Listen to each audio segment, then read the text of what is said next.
جب سیدنا عمر پر حملہ کیا گیا تو ان کے لیے دودھ لایا گیا۔ زخموں کا یہ عالم تھا کہ جیسے ہی انہوں نے دودھ پیا تو وہ آپ کی پسلیوں سے بہہ نکلا۔ طبیب نے ان سے کہا کہ اے امیر المومنین، وصیت فرما دیں، آپ زیادہ دیر تک زندہ نہیں رہ سکیں گے۔ تو انہوں نے اپنے بیٹے عبداللہ کو بلایا اور کہا کہ حذیفہ بن الیمان کو میرے پاس بلاؤ۔ حذیفہ بن الیمان حاضر ہو گئے۔ یہ وہ صحابی ہیں جنہیں نبی کریم صلی اللہ علیہ وآلہ وسلم نے منافقین کے ناموں کی فہرست عطا فرمائی تھی، اور ان ناموں کے بارے میں اللہ اور اس کے رسول اور حذیفہ بن الیمان کے علاوہ کوئی نہیں جانتا تھا۔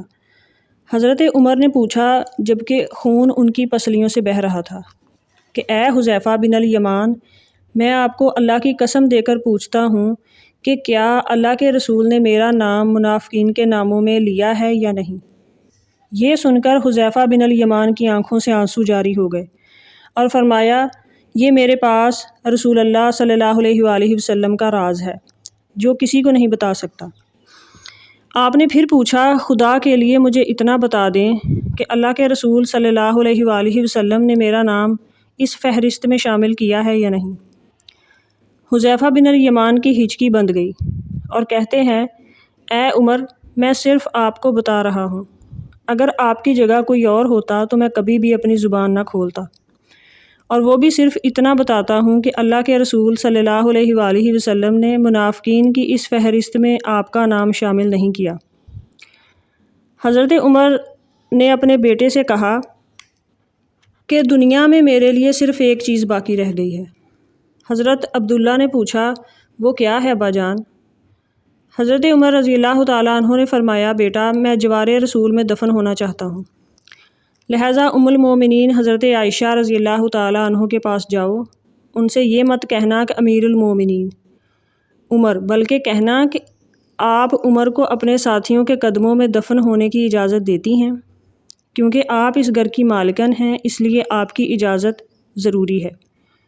ام المومنین نے اس بات کا جواب یہ دیا کہ یہ جگہ تو میں نے اپنے لیے تیار کر رکھی تھی، لیکن آج میں اسے عمر کے لیے ترک کرتی ہوں۔ عبداللہ ابن عمر خوشی خوشی واپس آئے اور عرض کی کہ اجازت مل گئی ہے۔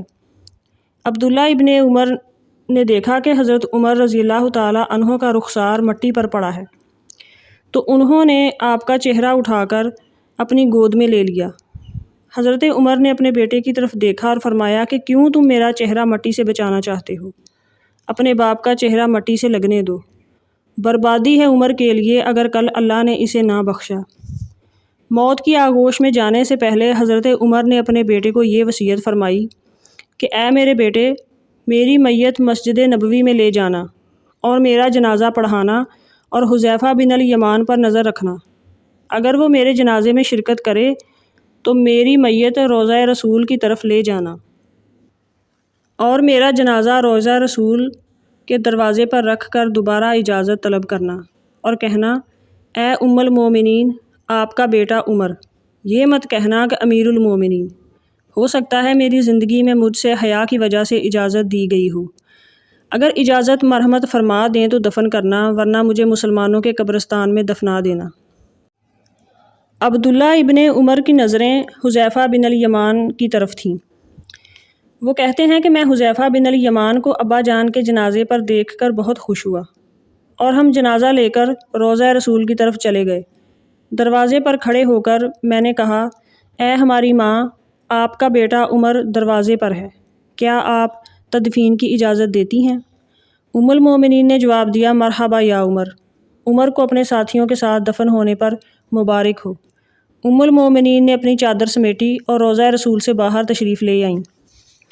اللہ پاک راضی ہو حضرت عمر سے، زمین کا چپا چپا جن کے عدل کی گواہی دیتا ہے، جن کو اللہ کے رسول صلی اللہ علیہ وآلہ وسلم نے زندگی میں جنت کی خوشخبری دی ہو، پھر بھی اللہ کے سامنے حساب دہی کا اتنا خوف تھا، تو ذرا سوچیں کہ ہمارا کیا بنے گا۔